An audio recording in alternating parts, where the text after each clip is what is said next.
Hello everyone, this is Dr. Goodell and welcome to your Math 130 Intro to Stats class, the online version. Alright, so before we get started with the class for today, I wanted to talk to you about the class moving forward. So every week I will be posting videos for you to watch on Moodle and a blank handout for you to fill out as you watch along. All right, so the handouts are already posted on Moodle. The one for chapter 9 this week is already on there, so if you have not opened it already, I would suggest that you go ahead and do that. Also, you will find that the updated syllabus has been posted on Moodle, so go ahead and familiarize yourself with the class structure and what exactly is expected of you. Office hours will be held on Zoom. So if you were not in class on Friday, please go ahead and download Zoom and set it up. The instructions to do so are also posted on Moodle.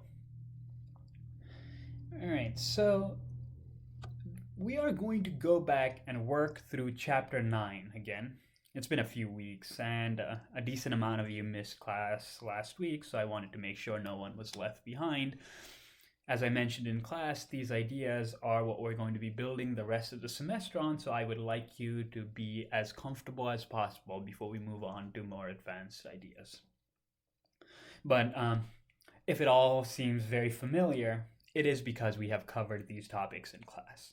All right, so I figured it'd be a good idea to start this online module with something we are comfortable with as we familiarize ourselves with how this class is going to move on, proceeding forward. All right, so we're going to talk today about hypothesis testing with one mean, but before you watch the video, I would like you to look at the handout and read through the first 2 pages of the handout and see if you can answer some of the questions posed there. Then I would like you to come back to the video. All right, so this gives you time to kind of read through these ideas, think about it yourself, so that when you come back and watch the video, you're more likely to retain these ideas. So there's going to be cases in the handout where I want you to read before you watch the video, and I'll make that clear. So if you have not done that already, go ahead, pause this video for the time being, look at the first 2 pages of the handout, and then attempt to fill it out before watching the video. All right, so if you've paused it, done that, now we are ready to introduce the notion of hypothesis testing. All right, so that's what we're going to be talking about today. In class, we mentioned criminal trials and how hypothesis testing worked in that context there. Today, we are going to look at that example there to just motivate this discussion of hypothesis testing. All right, so we are going to consider a person on trial for criminal offense in the US, right? And under the US system, a jury or judge must decide if a person charged for a crime is innocent or guilty. All right? So in reality, the person is innocent or guilty, and the jury is going to have to decide whether the person is innocent or guilty. All right, so jury is going to be making a decision based on the evidence they've seen. All right, so all the possible combinations in this case here where the person is innocent or guilty and could be decided whether it's innocent or guilty is written in the table below. So for instance, a person might be innocent and the jury might say the person is guilty. In this case, we would be making an error. Right? Similarly, the person might be guilty and the jury might claim the person is innocent, in which case we would be making an error as well. All right, on the other hand, if the person is guilty and the jury decides guilty, there's no error. And if the person is innocent and the jury decides the person is innocent, there's no error there either. All right, so if you think about the error portion, there's 2 types of errors here, right? So one is where the person is guilty, but the jury decides the person is innocent, and vice versa, when the person is actually innocent and the jury decides the person is guilty. So is there one error that is more important than the other? is there one worse than the other? So, are these two errors equally important? So, just if you've not done that, take a minute and think about it. Right? So, you must have come to the conclusion that it is always better to set a guilty person free than to convict an innocent person. Right? And Ben Franklin was quoted saying, so I have the exact quote, that it is better 100 guilty person should escape than that one innocent person should suffer, is a maxim that has long and generally been approved. All right, so the idea that you would rather let 100 guilty person go free than have one innocent person be guilty. So there's a worse error here. All right. So the next question is a jury supposed to be totally objective? Or in other words, is there a favored assumption the jury begins a trial with? All right. And the idea is, in a criminal trial, there is actually a favored assumption. The assumption is that the tried person, the person on trial, is presumed innocent until proven guilty. All right, so you're going to start with the assumption of innocence, and then, based on the evidence, you're going to determine whether the person is guilty or not. So the evidence must convince them that the person is guilty before the jury is to make the deliberation. All right. So now, in this situation of a favored assumption, again, the assumption being innocent until proven guilty, there is going to be two types of error. Right? So the first one is what we're going to call a type 1 error. That is, the jury decides incorrectly that the person is guilty. All right, so the person's actually innocent, but the jury says it's guilty. And remember, this is the worst kind of error.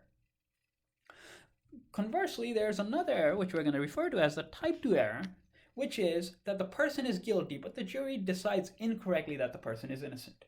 All right, so this is not the worst type of error, but this is still error. All right, and again, here's a nice table representation of these two things here. So if the jury says the person is guilty, even though the person is innocent, this is type 1 error. Excuse me, sorry. So we are going to go ahead and make the assumption, our favorite assumption, that the person is actually innocent. And again, like I keep mentioning, they need innocent until proven guilty, and the evidence should convince them beyond a reasonable doubt. All right, so what this means is that when we're saying being beyond a reasonable doubt, that means we should keep alpha, all right, which is going to be the probability of making a type 1 error, that is, sending an innocent person to jail. We want that to be very small. All right, so what is very small? We could make alpha equals 0, right? So we could say, hey, we want the probability of sending innocent person, falsely imprisoning an innocent person equals 0.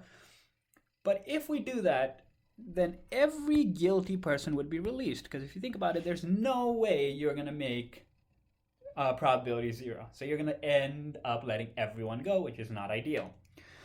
So what we are going to do is we are going to assign a conditional probability that is going to formalize this concept of reasonable doubt. So let's think about it for a second. Let's say we start with a probability alpha is equal to 0.01. Right? So then we would require a decent amount of evidence to convict an innocent person, right? So if we want the probability of making a type 1 error to be 0.001, then you would think you would need a lot of evidence to convict an innocent person. All right, so the chance of making that error is going to be really small. On the other hand, if we set alpha is equal to 0.1, then less evidence is going to be necessary. Right? So if we could precisely apply this mathematical concept to a courtroom, right, which we can't really, then for an acceptable threshold, we could attempt to determine how convincing the evidence would have to be to achieve that threshold for alpha. All right? And this is precisely what we do in hypothesis testing. All right? the difference between the courtroom scenario, which we just discussed, and our test and statistics is that we can actually more easily quantify what this threshold is. And really this is due in large part to the central limit theorem. All right. So again, we are going to come back to this idea of this favored assumption that the person is innocent. The same thing is going to happen in any statistical inference as well. We're going to work with a favored assumption. And this favored assumption we're going to call the null hypothesis. All right, so we're going to have a null hypothesis, then we're going to have an alternative to this null hypothesis, which we're going to call an alternative hypothesis. All right, very creative. All right, so we are going to look at this question here in the context of M&M bags. So if you're in class on Friday, you got your bag of M&Ms. If you did not count it, don't worry, I'm not going to hold you to that. So if you picked up some M&Ms and counted those, please hold on to those numbers, so we might actually come back and do it later. But for right now, we're going to look at example 1.2. All right, so the context we're going to look at is M&M bags. Right, so the M&M bags, they advertise a weight of 47.4 grams. All right, so if you look at the front of the M&M bags, the smaller ones, they say they have a weight of 47.4 grams. But I mean, I've had this case where I've thought, hey, maybe this bag actually weighs way less than what it should. Right? And what it should is their advertised weight of 47.4 grams. If you think about it for a second, do you think it is possible for every bag of M&M to weigh exactly 47.4 grams? Well, the answer is no, right? What this 47.4 represents is it represents the average weight of the bags. So let's say I wanted to test this question I had of whether the bags weigh too little or not. So what I'm going to do is, of course, it's not feasible to go out and weigh every possible bag of M&M out there. Instead, what we're going to do is we're going to pick a random sample, and in this case, I picked 8 bags, and I took out my scale and I weighed them. All right, so 8 bags were picked up from different stores, so I wanted to make sure that my sample was random.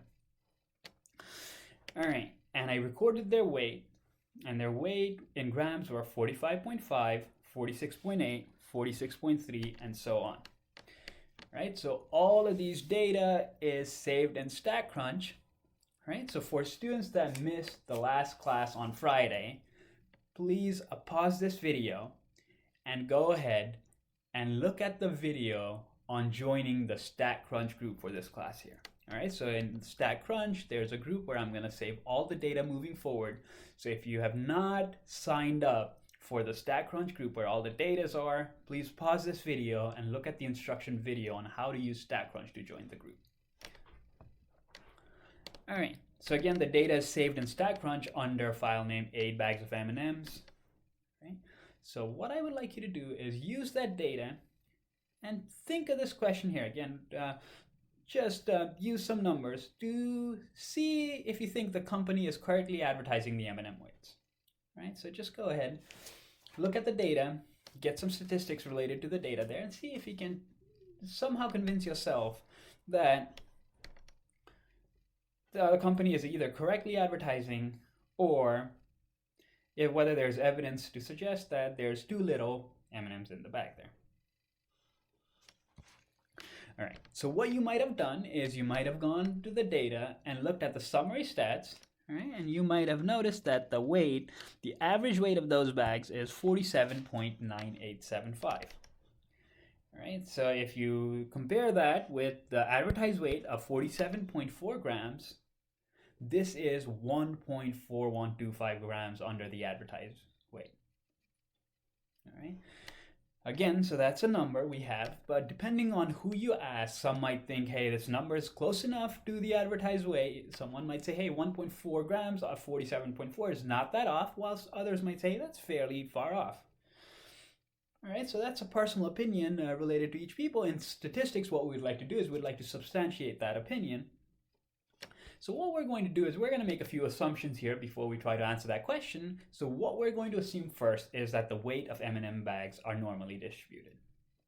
All right.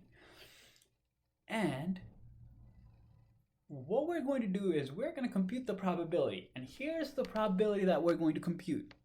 We are going to compute the probability that if, in fact, the average weight of all of the bags were 47.4 grams, so if, in fact, this were true, the probability of us picking 8 bags at random with an average weight of 45.9875, which is 1.4125 grams less than our advertised 47.4 grams, is going to be 0.001. So that's 0.01%. All right, so it's less than 1%. Again, let me rephrase that.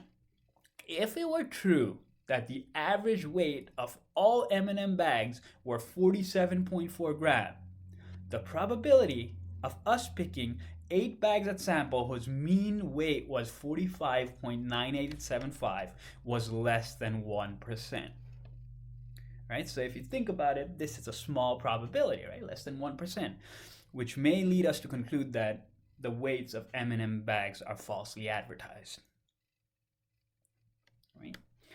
And this is exactly the scenario we use in hypothesis testing.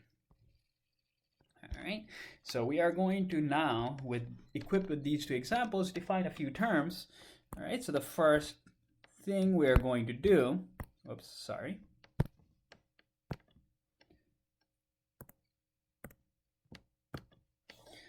All right, so the scenario we described above is what we're going to call hypothesis testing. All right, again, I have emphasized this a few times and I'm going to do it again. It is extremely important to remember that the probability we computed earlier was under the condition that the actual weight of M&M bags on average was 47.4 grams. Right? This is going to be our null hypothesis. And when we're testing our hypothesis is what we're going to call hypothesis testing. Right, so there's a few terminology associated to it. So null hypothesis is the hypothesis that we want to test, and generally we are going to denote that by symbol H sub 0, and that's the null hypothesis. The alternative hypothesis is a hypothesis that we would like to consider as an alternative to our null hypothesis. And this is going to be represented by the symbol H sub A. And finally, a hypothesis test is going to be a method to decide if the null hypothesis should be rejected in favor of alternative hypotheses or not. All right, so we want to determine, based on the probability that we're going to compute, whether the null hypothesis should be rejected in favor of the alternative hypotheses. All right, so again, the null hypothesis is going to be represented by H naught, and remember, we are going to want to say something about the population mean. So where it's going to be, our null hypothesis is going to be of the form H naught semicolon mu is equal to mu naught, so the population mean is going to be some value. For instance, in our example above, our null hypothesis was 47.4 grams. All right, so the choice of alternative hypotheses depends on the purposes of this hypothesis test. All right, so if we were trying to determine whether the mean weight of the bags was different from the advertised mean, this would be a two-tailed test, and our alternative hypotheses would be mu is not equal to 47.4 grams. All right, so it's going to determine. The alternative hypothesis is going to depend on what we're trying to determine. So if we're trying to determine whether the mean weight of the bags was different than the advertised mean, we would have mu is not equal to 47.4. If we were trying to determine that the mean weight was less than the advertised 47.4, our alternative hypothesis would be mu is less than 47.4 grams. All right, so again, the alternative hypothesis depends on the purpose of the test we are doing. right? To be precise, alternative hypotheses come in 3 different flavors. So the first one is what we call the two-tailed test, where mu is not equal to mu naught. Right? So here we are trying to decide that the mean weight is different than a given number. A left-tailed test is going to be of the form mu is less than mu naught. So what we're trying to do is we're trying to decide whether the population mean is less than a specified quantity, or the right-tailed, where mu is going to be bigger than mu naught. And here we're trying to decide when a population mean is larger than a specified quantity. All right. So those are our 3 types of alternative hypotheses. So now we would like to go talk about what the logic of a hypothesis testing is. And here's the important thing. Again, we are going to be working under the assumption that the null hypothesis is true. So if the sample data is consistent with the null hypotheses, we're not going to reject the null hypotheses. All right, so we're not going to reject the null hypotheses. However, if our data is inconsistent with the null hypotheses, and we're going to make that precise what it means for data to be inconsistent with the null hypotheses, in that case, we are going to reject the null hypotheses in favor of the alternative hypotheses. All right, so that's the logic. So if data is consistent, don't reject H naught. If the data is inconsistent, reject H naught in favor of HA. So just get rid of H naught and accept HA. So when we are doing that, we're going to make 2 types of errors, again, type 1 and type 2. So in the context of a null hypothesis in this language here, type 1 error is going to be rejecting H naught when it is in fact true.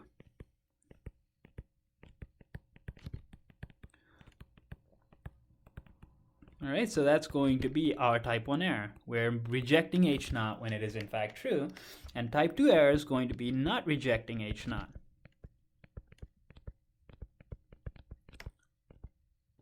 when H naught is false.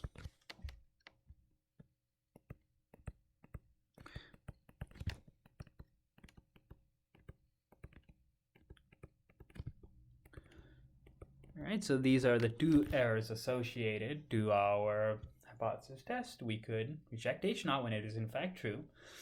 So type 1 error, remember when we were talking about the judicial system earlier, type 1 error was the jury saying an innocent person was guilty, right? And this is the one we don't want.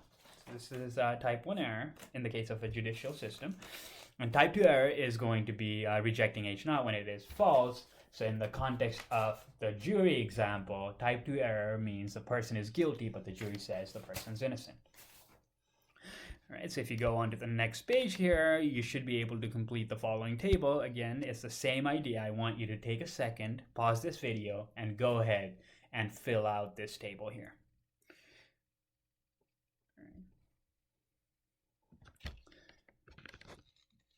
All right, so again, if we reject H naught when H naught is indeed true, and that's what we're going to call a type 1 error, right? So again, this is the same idea we've been talking about, and I just want to make sure we're comfortable.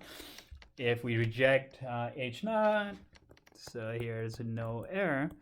However, if we accept H naught when H naught is not true, this is what we're going to call a type 2 error.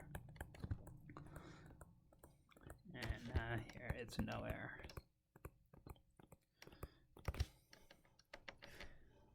All right, so here's a few questions, just some of the ideas and common mistakes we make. So there's a few statements here. I want you to take a second, pause this video, and see if you can answer these questions here. All right, so the first one is that the researcher tests the following null hypothesis. The null hypothesis is x bar is equal to 10. So what is wrong with this statement here? Exactly. X bar, remember, is a statistic, not a parameter. It's a statistic. And when we are doing hypothesis testing, we are trying to use information that's coming from a statistic to say something about the parameter, in this case, the parameter is the population mean. So this is a statistic, not a parameter. So that's what's wrong with this statement here. is that x bar is equal to 10 is not a statement we need to be testing here. The second statement is the researcher tests the following null hypothesis, h0 is equal to 4. So what's wrong with that? Remember, h0 is the statement of the null hypothesis. It's not a number. So a statement cannot equal 4, right? It's the statement of the null hypotheses.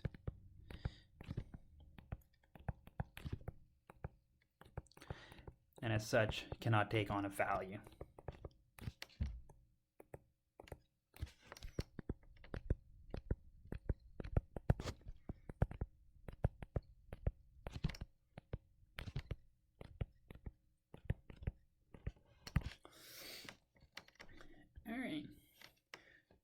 So when we are talking, so earlier we were talking about a sample data being consistent with the null hypotheses and inconsistent with the null hypotheses.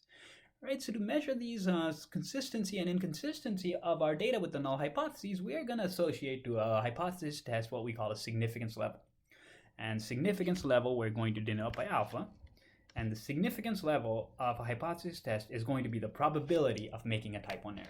All right, so the significance level, which we're going to denote by alpha, is going to be the probability of making a type 1 error. And now, equipped with all of those definitions here, we can talk about what a p-value approach for a hypothesis testing is. All right, so here's the statement of a p-value. So the p-value of a hypothesis test is the probability that if the null hypotheses were true. Right? So again, when we are doing hypothesis testing, our null hypothesis is true. All right, so remember, we always assume the person when we start a trial is innocent until proven guilty. So we're going to start with an assumption. And the p-value is the probability that if h0 was true, the sampling variation, or when we take a sample, the probability that we would produce a sample that is farther away from our hypothesized value than our data estimate. Right? So what we're saying is the p-value measures the probability that if the null hypotheses were true, we would getting a sample that is more extreme than what our data estimates. All right, so again, is the sampling variation would produce an estimate that is farther away from our hypothesized value, So in simpler terms, what p-value tells us is it tells us the probability, right, so p stands for probability, of getting a result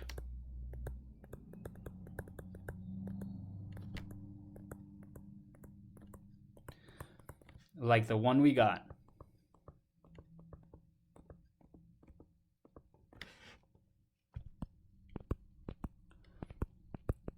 Provided that the null hypothesis is true.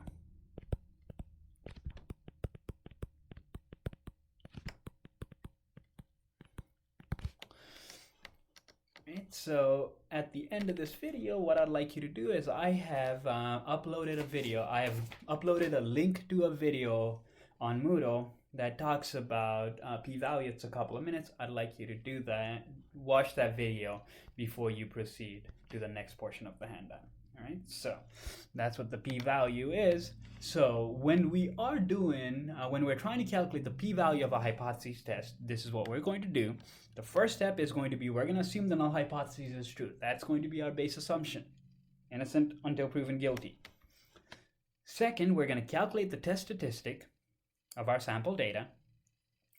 And now, based on the probability of observing a test statistic as extreme or more extreme than that observed, we are going to see if we're going to reject our null hypotheses or we're going to not reject our null hypotheses. All right, so we are going to be working with a significance level. If our significance level is larger than our p-value, if our p-value is smaller than the predetermined significance level, we're going to reject h0. Otherwise, we do not reject h0. All right, so in simple terms, if our p-value, which we're going to compute, is less than or equal to alpha, reject H naught. Otherwise, don't reject H naught. All right, so here's an example for two-tailed, left-tailed, and right-tailed example there. So next video, we're going to look at an example and see how we are going to use hypothesis testing to reject H naught or not reject H naught. Right? So before you move on to the next portion of the handout, I'd like you to take a couple of minutes to look at the video on p-value that has been posted on the Moodle page. All right? So thank you all.